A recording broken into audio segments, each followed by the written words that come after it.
Hi, this is Dr. MJ coming to you from beautiful Boston, Massachusetts. This is the Women in Dentistry podcast, where we feature women in dentistry making waves and leading the industry through the next decade. I am your host, Dr. Mary Jane Hanlon, a former dental assistant, dental hygienist, and now dentist.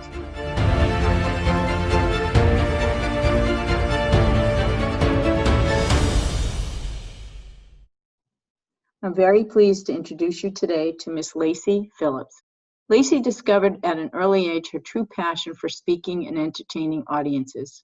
As a founding partner at Practice Dynamics, she combines her knowledge of dentistry with passion for teams to deliver customized coaching, workshops, and speaking events throughout the country. Laci began her road to coaching as a chairside assistant while going to college to pursue a dream of one day having her own talk show. While working her way to the business side of dentistry, she was fortunate to learn from top industry professionals. The experiences gained on this journey gives her unique insight into the technology and business side of dentistry. The experience of working in high-tech offices as well as high-end cosmetic practices has instilled in her the passion and the knowledge to coach dental teams on their journey to excellence. Balancing coaching dental teams and her speaking career is a dream come true. Each time she takes the stage, her passion for dentistry and the dental team comes to life in her words and the lessons she teaches.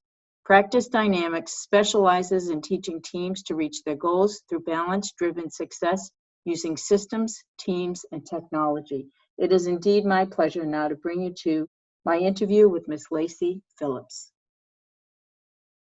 Laci, I am so excited to have you on the show. As you know, we met and we immediately connected. You've got that bigger than life personality, and I loved you from the moment that I met you. And goodness gracious, what you've been doing in dentistry has been incredible. So I want you to start out just by telling us a little bit about your story, how you got into dentistry, what you're doing today, and then we'll go into some questions down the road.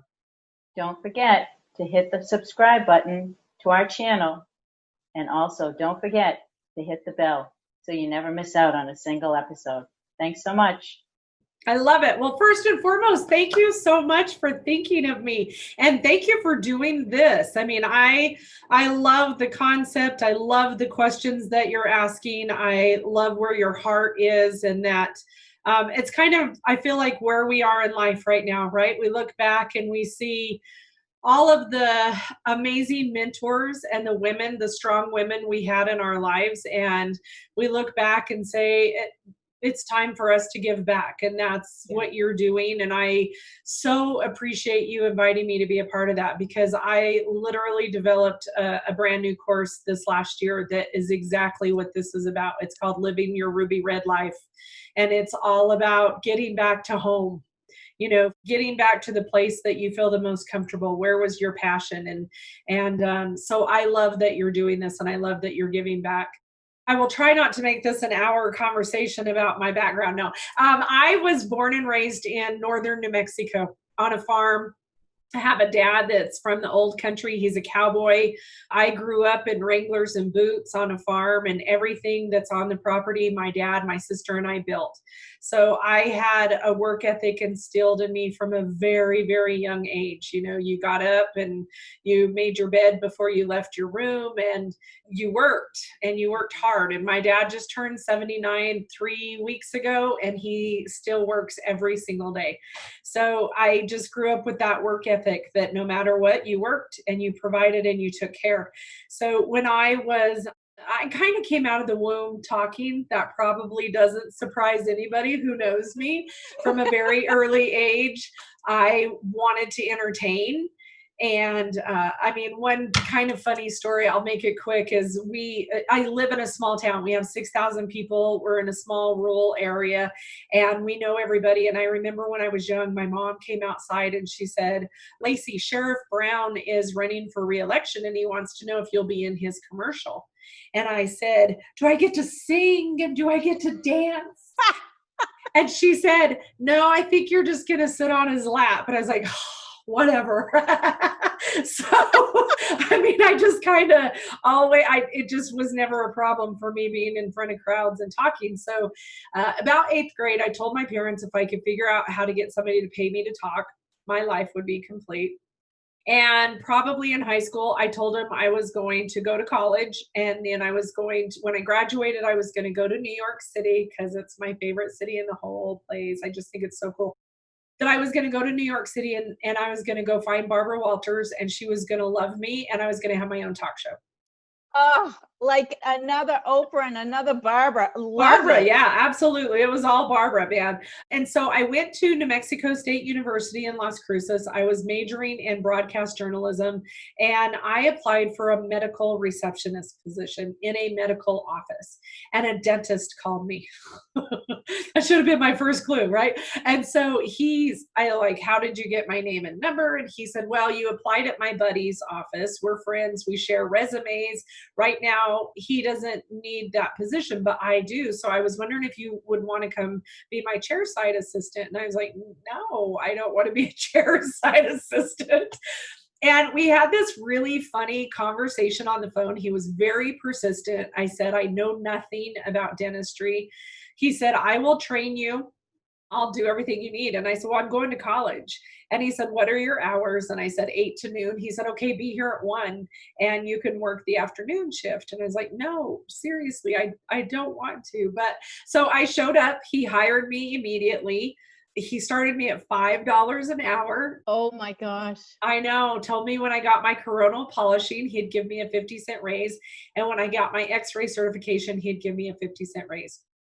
So that was in 1992. That's how I started. That was my dental start. And to be completely honest with you, I was a terrible chairside assistant. Why? Because you wanted to talk to everybody? That, and it really requires kind of focus, and you have to sit and you have to pay attention and you have to be one step ahead of the doctor and have everything that the doctor needs, and you've got to be listening so that you can document the conversations that are taking place. And yeah, I was 22 and I wasn't into dentistry and I was terrible, but I was a great employee because I showed up every single day. I did, the work, and I was personable. So they promoted me. I always say that they promoted me to the business office.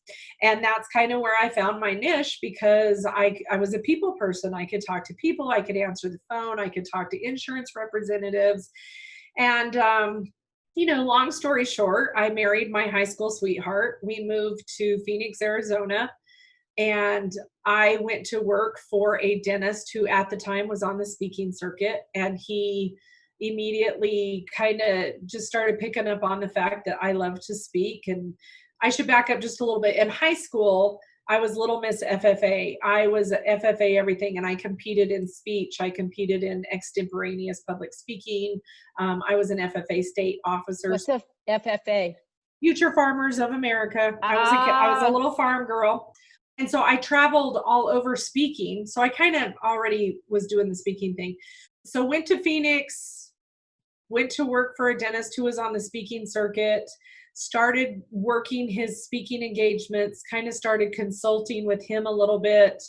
And in 2004, I finally left the actual dental practices. I went to work for a company. It was a brand new company just getting started in their garage. It was called Paperless Technologies. And it was amazing. It was still to this day one of the coolest pieces of technology I've ever seen. In 2004, MJ, get this, they had a tablet and they integrated with Dentrix. So when a new patient walked through the door, they handed the patient the tablet. The patient would handwrite their information on the tablet. It converted it to text and it put it back into the data fields in Dentrix. Oh, wow. 2004. What happened? It was amazing. So I actually left the dental practice. I flew myself to Denver, went to their garage and said, how are you guys going to put this out? And they said, well, we don't know yet. And I said, well, you should hire me as your national sales director and I'll create regions and I'll get regional sales directors. Each one of them will have independent contractors and we'll just spread out all over the country. And so I worked for them until the money ran out. And unfortunately, they didn't get angel funding or anything. They were trying to do everything on their own. And the money eventually ran out. I was kind of one of the last ones standing with them. But I mean, nothing but love for those guys. They were so ahead of their time. It was still to this day, I look at some of the technology and I'm like, wow, I wish they would have been able to get funding because it was cool. I know. That's too bad. I actually went to SCN when I was working for the dentist in Phoenix. I went to SCN for him. Actually, he got invited to go and he didn't want to, so he sent me. And I still say to this day, was the worst mistake he ever made, because I went to SCN. Linda Miles owned it at the time. I went to SCN and I just immediately was like, my people. Oh my gosh. What year did you go? My very first year going, I believe it was either 2002 or 2003 was my very first year. Oh my gosh. I was there. Really? Yeah, I was there. I only went one time and I was there. Yeah, I went once. They invited me back again, of course. I did the spotlight on speaking the next time I went and I won. And then, I just got Catherine Eitel has been a mentor of mine forever. I mean, she's just amazing. But I just started, building contacts, making contacts and meeting people. And in, I want to say 2006, 2007, I called Lois Banta because I knew her from SCN. And I told her that paperless technologies had, the money wasn't there anymore. And I kind of would like to get into consulting and speaking. And if she heard of anybody who was hiring, to please keep me in mind. And Lois on the phone right then and there said, I'll hire you. So I went to work for Lois and I worked for her for 5 years. It was amazing, great, so much experience, great knowledge. And then in the summer of 2012, Bonnie Pugh and I founded Practice Dynamics, which we still have to this day. We have coaches across the United States and we go into offices. We help them become more effective and efficient with the systems, teams, and technology that they already have in place. We just kind of help them tweak it and make them the most effective and efficient that they can possibly be. And then, of course, as you know, my main passion, my gig is getting on that stage and still speaking. And you're so good at it. Thank you. Oh my gosh. It's my heart, man. You can tell. I mean, you just get up there and not only are you beaming from ear to ear, but you cannot contain your energy. It's so it is bigger than life. I mean, it just is amazing. You have such command. And, there's never a moment where, something funny or a quip doesn't just come to you and you got the place just cracking up laughing. So, well, thank you. Thank you. It's amazing talent, really amazing talent. I appreciate it. I love it. I truly do. I can't imagine a time when I would say no to a speaking engagement. But you know what, how true is it that when somebody is following their passion and working, it's not work. It's just who you are, and it's such a big part of you that it just comes out, and it's not work. And I know that because you can just tell the passion just fuels you. It gives you what you need. In this whole topic that you and I are talking about, in perseverance and women and finding your passion and finding your home, I was working for that dentist in Phoenix, and we were going to LVI, big LVI dentist. And we were we were driving because LVI was only 4 hours away from Phoenix. And so we were driving, and I was a chairside assistant at the time again. And not perfect fit, but no. And we're driving and we're in Suburbans, and I'm in one Suburban and there's, I don't know, 6 or 8 other team members in there. And I said, okay, let's play a game.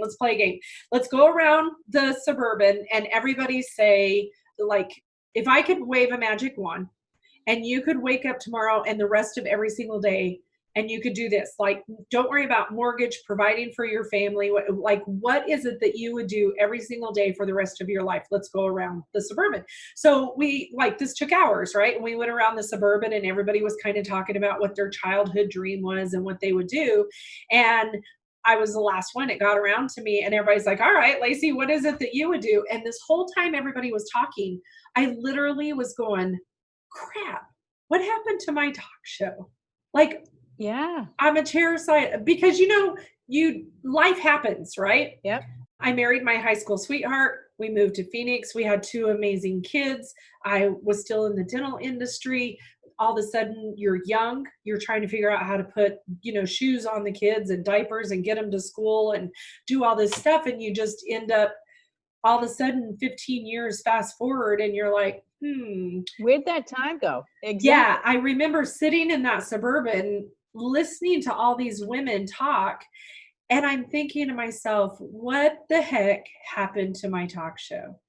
And that's when the wheels started turning. That's when I thought, okay, how do I still make this happen? How do I take these years of experience in the dental industry? And that's where SCN came into play. And that's where, just taking little nuggets here and there and networking. And then eventually, I say this all the time from the stage, I tell people, welcome to my talk show, because I have it now. So every time I take the stage, every time I do a webinar, a podcast like this, there's my talk show. So sometimes you've got to take that life that you've built for yourself and still make it everything that you want it to be, because everybody has the power to do that. Absolutely. It's like repackaging it and making it what you want it to be. And you created it. Yeah. I mean, it was a process. It wasn't like overnight. I'm 50 now, so it was certainly a process. But all of a sudden, like I said, I created this course because I thought, I know there's other women out there who we become mothers, we become wives, maybe we're helping taking care of elderly parents, and there's a part of you that's missing, even though the children fulfill us, the marriage fulfill us, our job, but there's a part still that's going, I had a dream once too. There was something burning inside of me before all these other responsibilities came along. And genetically, we are caregivers. That's what we do. And we start taking care of everybody else. And then this little piece of us, we still have to nurture. So it's about finding that even after all of the years. Mine hit me at 35 when I realized I wasn't probably ever going to have more kids. And I had my daughter. I said, you know what? I had always wanted to go to dental school. I went to hygiene school and had been practicing for 15 years. And I said, I'm not going to tell anybody. I'm just going to take the exam. I'm going to apply and see if I can get in. And sure enough, because go back 12 years, 13 years before that, I had all the applications filled out. I put them on my bed because I didn't have enough confidence to send them. So I always wanted to go and I just didn't do it. And so I just said, okay, I'm just going to do this. No harm, no foul. If I don't get in, I don't get in, but at least I have tried. I got into both of the schools. Obviously, I was married and had a small daughter at the time. But I went and I had to tell everybody on Thanksgiving that I was going to dental school. That gives me goosebumps. I love that. Yeah, because nobody knew. And, fortunately, I did tell my husband at the time that I was going to go. And his response was, oh, my dead body. And I went, well, you're dying because I'm going. So get on board. It's up to you. Yeah, it's totally up to you. I said, either you're with me or you're not. Totally okay. Either way, it's okay. And sure enough, I was really worried about my dad because, my daughter was only 5 and I was worried that, he's kind of old fashioned. I was worried he was going to be upset with me that, I was going to leave her and go back to school. And so I finished telling everybody, and I then immediately look at my dad and I see him and he smiles and he says, well, it's about time, Mary Jane. You've been talking about it since you were 13 years old. I love it. It was such at that moment in time, I realized, okay, I got this. I know I can do this. And it's an amazing thing when we do follow that passion, because all the blocks fall into place, don't they? Yeah, absolutely. And it's incredible. I mean, it really is incredible that, the things that we want, that burning in our heart, I guess is the best way to describe it, never goes away.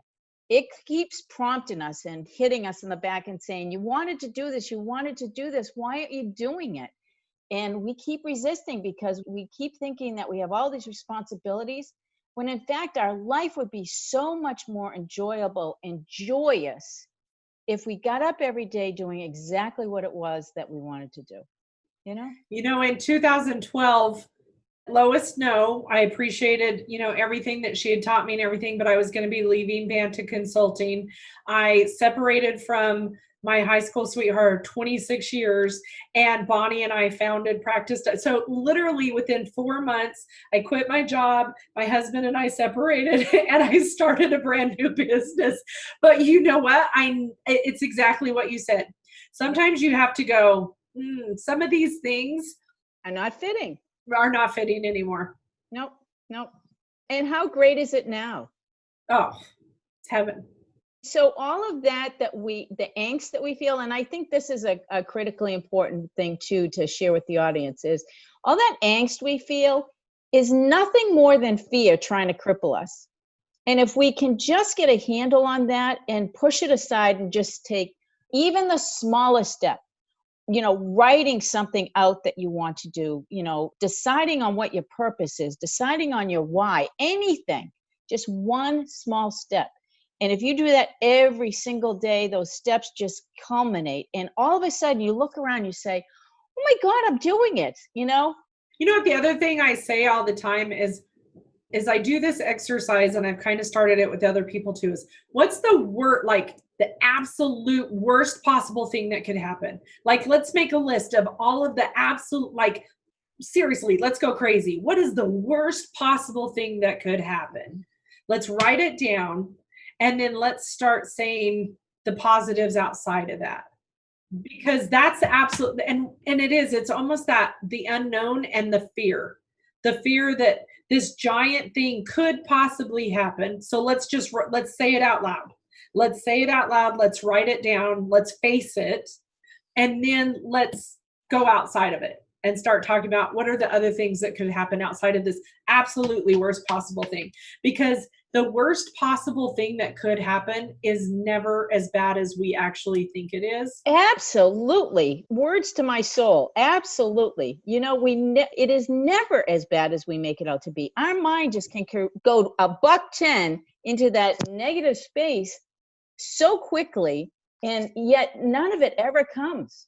It's the fear of the unknown. And one of my favorite sayings, Bonnie taught me it, and we talk about this all the time. I think it came from Brene Brown, actually, is to lean into the discomfort. Because there's so much, there's conversations that we avoid personally, professionally. That's why conflict happens in the office all the time. And I always say, it doesn't have to be conflict. It has to be a conversation, but it doesn't have to be conflict. And when you lean into that discomfort, and you face that worst possible thing that could possibly happen, it's not as bad as it seems like it is. No. And, I find too that many times, if we are just true with what we say and how we feel, instead of avoiding it, we can deal with so many things that a more efficient and effective way than pussyfooting around the bush, right? I know that people don't like direct personalities. Some people love it. I love it. I absolutely love it. And that's one direct person to another speaking. But you never have to worry about where people are coming from. You'll know. And you'll know if I'm upset. You'll know if I'm disappointed that something didn't get accomplished that I wanted you to do. I set my expectations out front. I make sure my team knows exactly what I'm expecting them to do. And when they don't do it, okay, no harm, no foul. But how are you going to rectify this? Absolutely. And I find myself, you might be like this as well. Almost as soon as the words come out of my mouth, I'm over it. Like, let's discuss it. Let's have an honest conversation about it. And then let's figure out how to fix it. Like, I don't hold grudges. I don't hold on to things for days. I also don't stay mad, because it's exactly what you said. If I'm angry, if I'm upset, people know. but then let's move on. Exactly. And that's not everybody's cup of tea, and that's okay. But what would you rather, like a misunderstanding or, massaging the information? No, I'd rather have a deep cut than 5 million paper cuts, right? Or just not dealing with it at all, and then 500 other problems arise from it because the root issue has never been talked about. It's never been dealt with. Exactly. So today you spend your day with consultants all over the country working with practices. You specifically developing content, or are you consulting still yourself? I'm still consulting at this point. As a matter of fact, Bonnie and I go to Chicago next week to work with the neurosurgery practice that we absolutely love. Are you flying? Yes. Good for you. Heck yeah, I am. Absolutely. But we're developing content as well. So Bonnie and I just finished a 3-year labor of love. We wrote an SOP manual, and it's very, very comprehensive. The foundation of the SOP manual is 266 pages, and that's before we add specific text, screenshots, or pictures from each individual office. But it is literally, where do you park? Which door do you come in? What's the alarm system? Here's the layout of the office. It has ownership, HR, administrative, business scheduling, clinical, financial insurance, clinical, tray setup, sterilization, every single procedure that's done in an office, hygiene, soft tissue management, verbal skills, and marketing. So it is comprehensive, and we're every single day, it's a living, breathing document. So we're still developing content for that. Currently building a lot of SOPs for dentists across the United States, which is crazy, but COVID made a lot of people realize they don't have anything documented. They don't have we all have systems, but they're not organized. They're not good. And they're not written down. And you don't know if something happens to a staff member, they get hit by a bus on the way home from school, God forbid. Yes, right. Who's going to run that show when they're gone? Because that person knew everything. We get screenshots from the software. So whatever software you're using, we get screenshots and show. So if you need to enter a payment, you click here, this is what you do, you click here, and here's how you print a receipt, so it's exactly that. If somebody doesn't show up today to work, but the job still has to get done, here's a digital document that you can literally click on and go to it and figure out how to do it. Right. I've spent the last, I got to Tufts 8 years ago, and there was none of that. There's no policies written down. There is no database for any of that stuff. And, that's only 8 years ago. You would think that a big company or educational institution would have that, but, they didn't. And it's just like every private practice out there. People just don't get around to doing it. So it was one of the first things I did. Yeah. I did a webinar for the ADA for Nanette. I did a webinar in April, and it was all about the SOP manuals. And I had 4,400 attendees on this webinar. Oh my gosh, Laci, that's amazing. They were like, holy cow. So a lot of people were like, yeah, we don't have this, we need it. So that was Is nice. The employee manual part of it too, what you teach? So the state laws, we don't do state laws. Okay. But everything else we do. So we have conflict management. We have self-evaluation, employee evaluation. We have request time off. We have, everything but individual state laws is in it. Wow. That is a labor of love. Good for you. That's amazing. So are on the road how often, and do your kids still live nearby, or obviously they must be older by this point? So I am on the road when I want to be on the road. What I love working for ourselves is I get the opportunity to say yes and no to jobs and to book around the schedule. So this year, my son was a senior in high school. I took almost the entire fall off. I did 2 speaking engagements the entire fall season because it was football, and we're a big football family, and it was our last football season. And then I went back to work in January, and I had more speaking engagements booked January through June this year than I ever have in my entire life. And I went to the first 3, went to a client's office. That night when we left the client's office, all hell broke loose in the United States. And then I just started seeing my speaking engagements going ding, ding, ding, ding, ding. And they all got canceled after that. So did you do some of them virtually though? Some of them I did. Yeah, I've done a ton of webinars, as I'm sure everybody else has. So my daughter is 21 on Sunday. She is Oh, attending the happy birthday. University, thank you, the University of New Mexico. She is going to be a senior. She finished her junior year with a 3.9, and her major is wildlife science with a minor in marine biology. So she's amazing. She's my little driven, focused, sassy pants. And my son is, like I said, a senior this year in high school. He will be attending New Mexico State University in the fall. He is going into their fire science program. He wants to be a first responder. Wonderful, wonderful. Oh my gosh.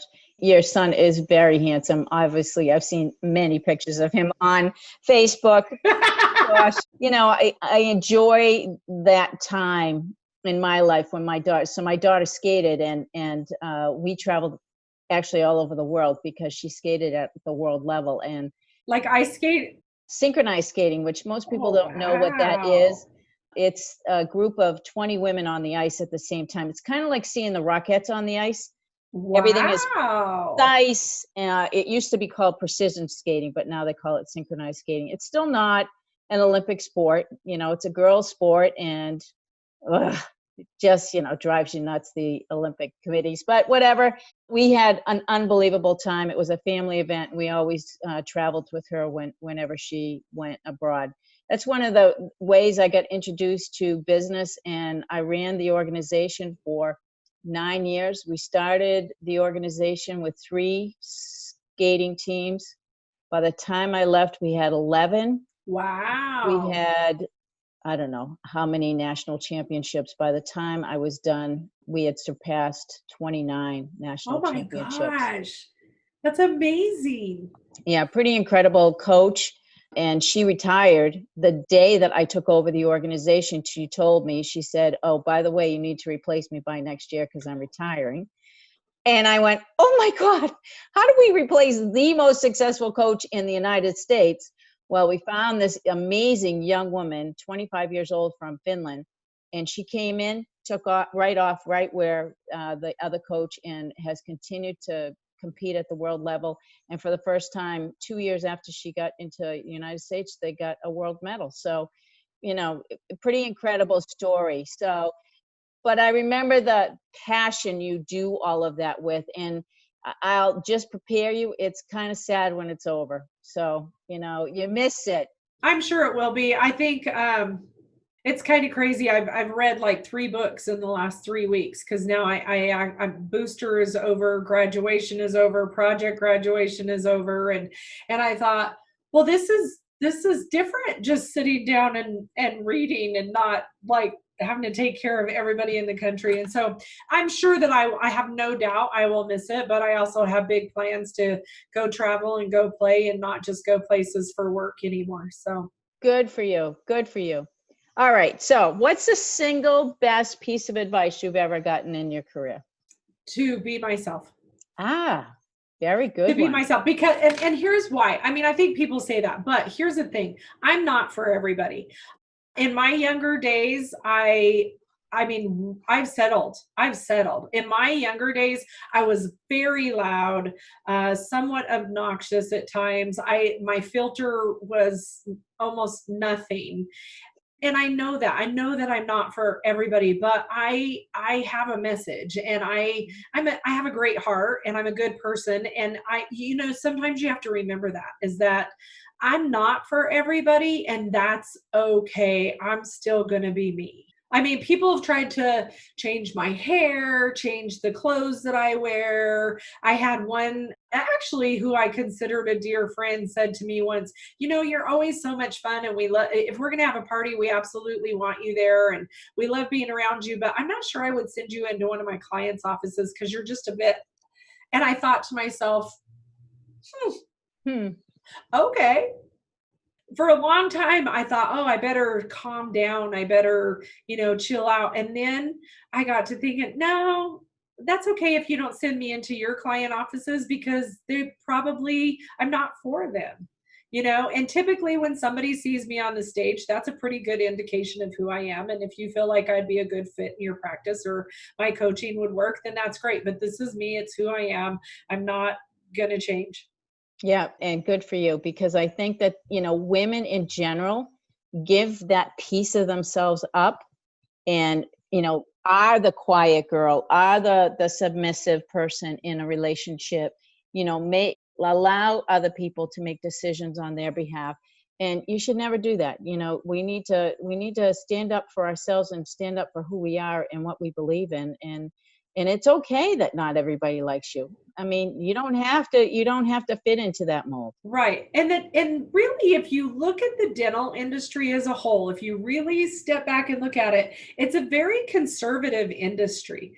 And when I started, it was 80% women, but yet none in the leadership role. It was all very much still men who were dentists or the owners of the practice, and you hired all women, but we were very much expected to look a certain way, sound a certain way. Now, that's not to say that we shouldn't be professional when we're in a dental practice, and we shouldn't hold ourselves accountable and be professional. But what I'm saying is, it was still a very conservative. Like, I still love animal prints. I wore animal prints all the time, and the big, Texas hair, and you probably shouldn't wear that to work, or maybe, your skirt is maybe too straight, and I don't know that I agree with that anymore. I mean, yes, no open-toed shoes, and yes, we should dress appropriately and respectfully, but I think when you really start looking at somebody else's personality and telling them How to be. exactly, then that's probably not where we should be. And now our industry has even more women, and more women who are in the leadership role, which is nice. But for a long time, I was like, man, I am a kind of the wild child in this very conservative industry. And even getting on the speaking circuit, there were mostly male dentists who were speaking. And here I started on the speaking circuit like at 36. I'm not a dentist. I'm not a hygienist. I don't have any really great initials behind my name. Although I used to tell people, just put WOW behind those will be my initials. Like, wow. Uh, Perfect. and it was different, it would, couple of times they put me up on a stage with a full male dental panel. And here I was talking about technology with a bunch of male dentists, and I don't care. I was talking technology. So I think that we have to find our place. We have to, and just always hold on to that and don't let that go. No, and take your stand and just stand in who you are and believe in yourself enough Absolutely. that obviously you wouldn't get to where you are unless you could do it. So be proud and take that stage. What do you think helped you the most to get to where you are today? My work ethic. My work ethic, my tenacity, my just, I had a family to raise. And when I divorced, I was very much a single mom for a long time. I had to hire a nanny and still traveling, and you work, you provide, you work, and you do, integrity is big to me. If I say I'm going to do something, I'm going to do it. And I expect the same of others. Tenacity, just kind of a little bulldog. Once I get my teeth around something, I probably won't let it go. Yeah, but that's good. Who do you think has made the most impact on your life? I know you talked about your dad, but is there somebody else that might have? Well, I would absolutely say my children, I know, because we do everything. I mean, isn't that our whole world revolves around them? I know exactly what you mean. And if I had started talking about my daughter, I would do the same thing, because it's just that emotion that moms carry. I don't know that anybody else can describe it unless they are there. And there's so many different things. Like, I want them to be proud of me. I want them to be proud of their mom. I want them to be respectful. I want them to grow up to be functioning human beings in this society that we have now. I want them to have their own mindset, but yet have it be a good mindset. I want them to work hard. So if all of these things I expect of my children, I have to be those things. I want to teach them, empathy, and I want to teach them how to love unconditionally and to give second, third, and fourth chances. And, I look at these two human beings and everything I want them to be, I have to be a reflection of that. They keep me honest. They keep me grounded.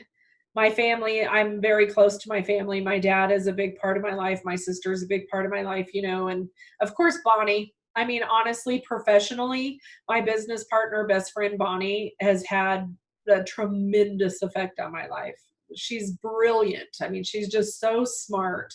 And she's one of the people in my life who, as long as I've known her, have said, "You're smart too." And that's nice for women to hear, because I think there's a part of every single woman who, there's so many parts of us, but we want to be smart. We want to be respected. We want to not, and for so long I've been the life of the party and the loud one and the voice and all that. But when somebody looks at me and says, "Damn, you're smart," I'm thinking, now you get it. Now Yeah. you get it. yeah. Now you get who I am. I had a father that was a workaholic too. And, the one thing that I shared with another guest on the show was that, he never had to tell us to work hard. He just showed us by example. So, I think that when you have that kind of a leader in your family life, that you don't know any other way, because that's just the way it's going to be. And there's no talking about it. There's no discussing it. Get up, you make your bed, you go outside, you weed the garden, you rake the leaves, blah, blah, blah, whatever the chore of the day is. And there was no guff, there was no nothing, and no talking back. So, it was just expected, and that was the way we ran the ship. And, it's amazing what we can learn without anybody ever saying a word. Well, when COVID hit and the speaking engagements started dropping, and then I was like, I wonder if we're going to lose clients. I thought I did okay, what's the worst possible thing that could happen? I would not have any speaking engagements and no clients. But the best thing is, I still know how to dig ditches. I know how to mow lawns. I know, like, if I needed to weld, I probably could. It's been a really long time. So I'm like, I can work. I can still work. I'm capable. I can still work, and I'll go out and make something happen until we get back to business and dentistry. And, luckily, thank goodness none of those things happened. My old fat butt would have gotten shape real fast, MJ, if I had to go out and start mowing lawns and digging ditches. It's all good. It's all good. It really is. What do you think is the biggest obstacle that you've overcome in your life or your career? I don't know. I mean, life happens and you just deal with it, right?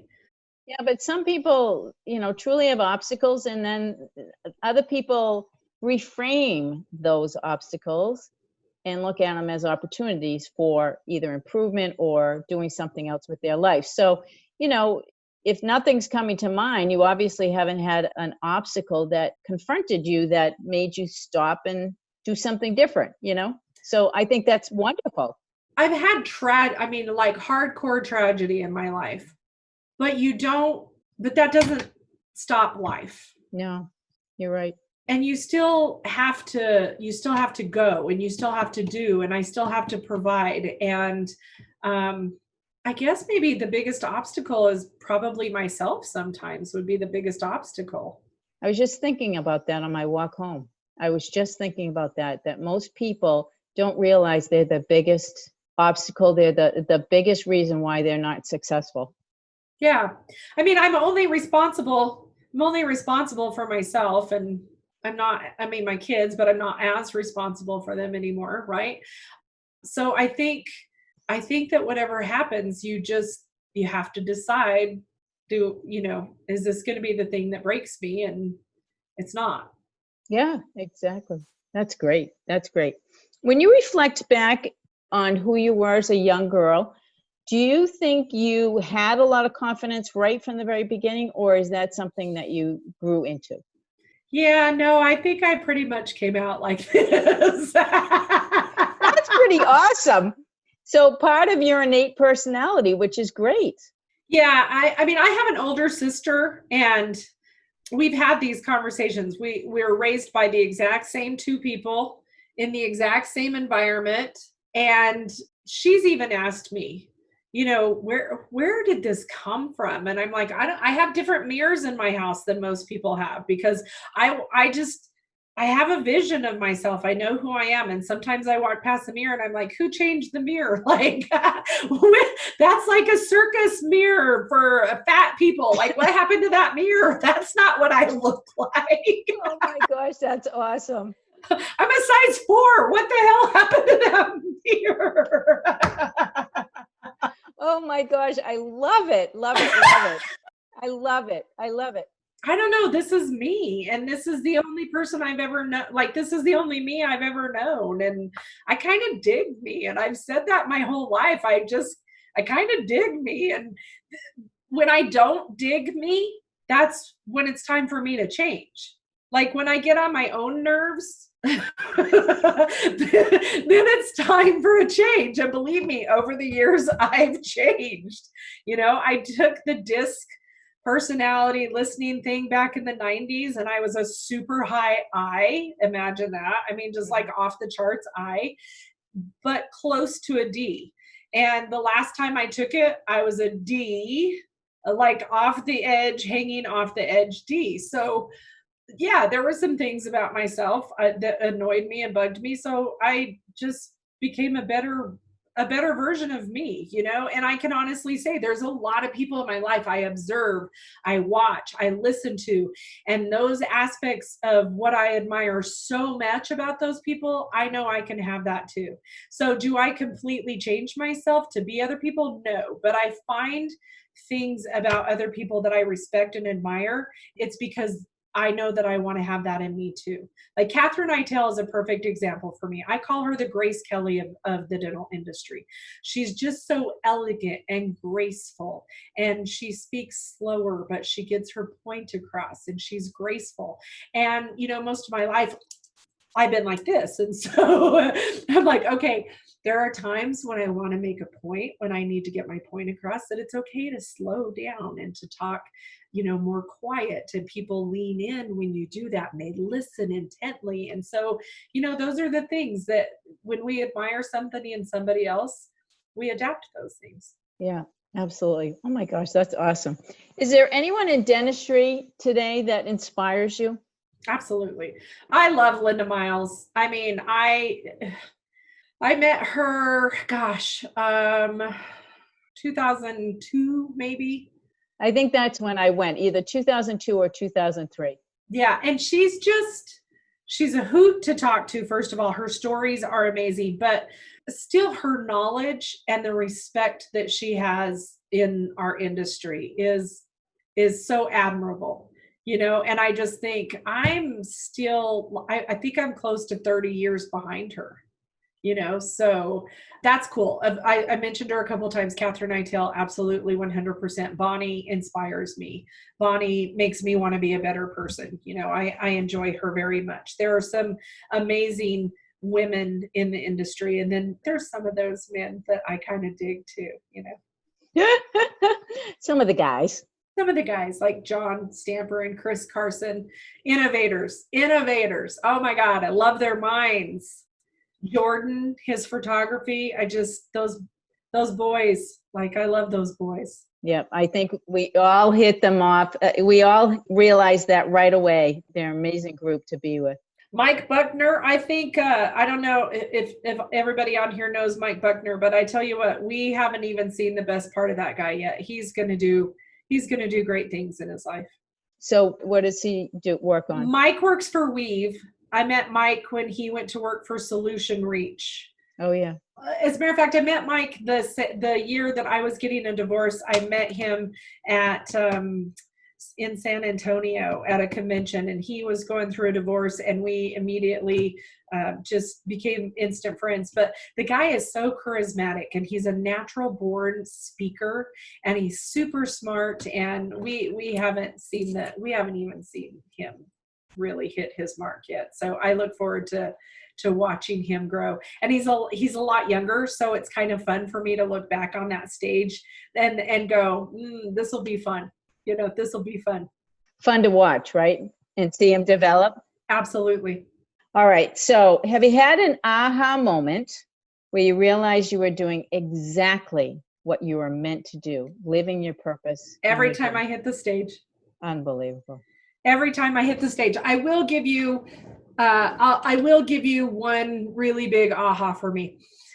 So let's see if I can get through it without crying. In December of 2017, there was a shooting at my son's high school. Oh. And I'm not going to go into big detail, but my son was in the classroom that received the most damage, and he had to hide in a supply closet for hours. And I wasn't home. I was in Salt Lake City at a conference, and it happened first thing in the morning, 8:00 in the morning, and he's texting me and from a closet, hiding in a storage closet for his life as bullets are coming through the wall.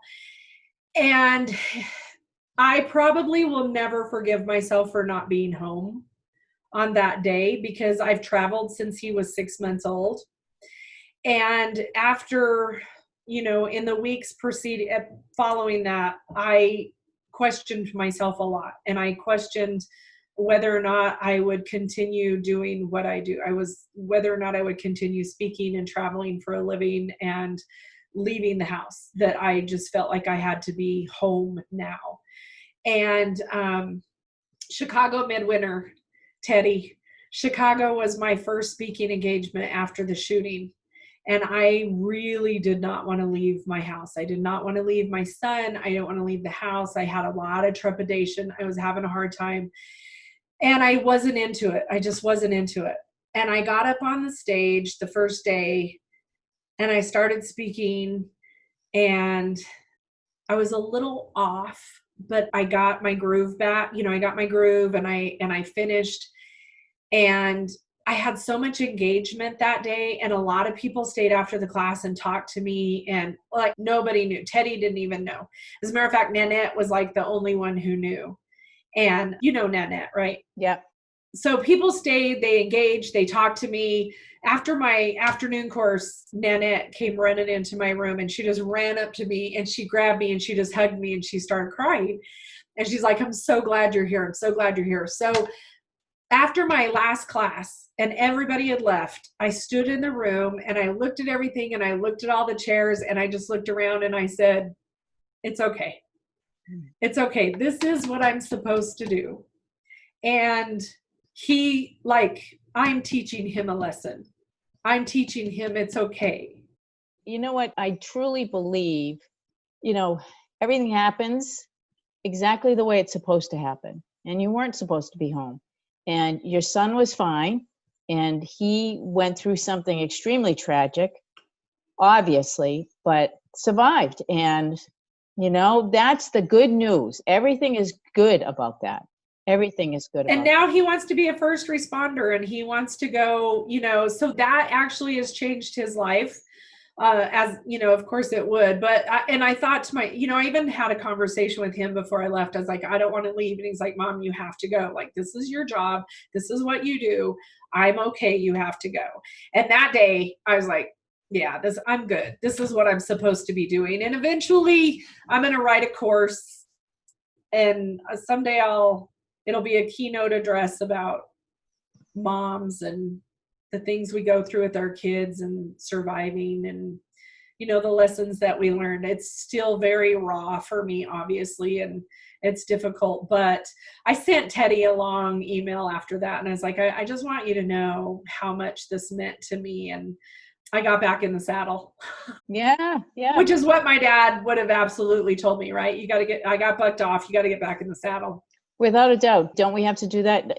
Every time we fall, you got to get back up, dust yourself off, girlfriend. You know what? Your pants might be dirty, but get on the bike.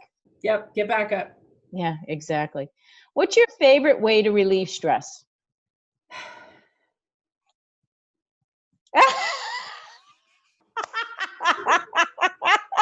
Oh my God.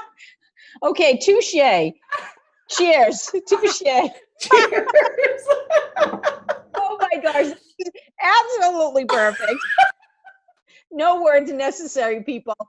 And if you're not listening to if you're listening to this podcast and not watching it, She's holding up a glass of wine, and so did I. Because it's just been one of those days, right? Yeah, no, I live at my happy place. I have almost an acre and 3/4, and it's an oasis for me. My back patio and the trees and a glass of wine. I love to camp. I'm a mountain and a water girl, so we camp a lot. I'm 20 miles from Colorado. So we go up in the mountains and no internet, no phones, and just Yeah, isn't it amazing how that just takes all the stress away? We had a boat, and the same thing when I got on the boat on Friday night, I just immediately took a breath of fresh air. And the reason that I was so happy is because once I'm out in the water, nobody can get in touch with me. So, and patients came to know that, you know what, Dr. Heelan's gone for the weekends in the summer. If we get an emergency, we're just going to have to wait till Monday till she gets back home. take some ibuprofen, you'll be fine. Yeah, she's not coming back for us. She's gonna be out on the boat for a long time. Got to do it though. We got to separate. Yeah, we do. And I think that during this last 12 or 13 weeks, it has been extremely hard for people, working from home to disconnect. I find it myself. I have been in the office every single day, and we were doing emergency care. We're now starting to ramp back up, but I would be home continuing to do my research, continuing to write my documents, continuing to do policies and procedures and stuff on what we were going to have to do when we got back to work. Right. And, there was no line drawn. I just kept working and working. Next thing I know, it'd be midnight, 1:00 in the morning. And, you gotta stop. Got to walk away. Yeah. People just need to understand that they need to draw the line in the sand, and we need that disconnect. And we need, sometimes you just need to watch TV, really, and just let your mind just relax and not think and worry about stuff. So do you have a personal mantra or motto that you live by? I think for me, it's integrity. I mean, it really truly is. It's that whole, if I say I'm going to do something, I've got to do it, leaning into the discomfort. No matter what. Yep. That's good. That's really good. How about a guilty pleasure or a secret dream that you wanted to pursue? I've often, well, I don't say it to very many people, but if I stopped dentistry, or if I had to go back and do it, I think I would be an event planner, and I would just plan parties all the time. Either that, or my guilty pleasure is photography, because I love life behind the lens, but I haven't been able to talk myself into charging people. So I take all of the pictures for the football team and the basketball team, and I did a ton of senior pictures this year. I find life behind the lens so interesting. So I would say something in that, maybe. Those are my guilty pleasures and my secret little, if I wasn't doing dentistry anymore, I would be either planning.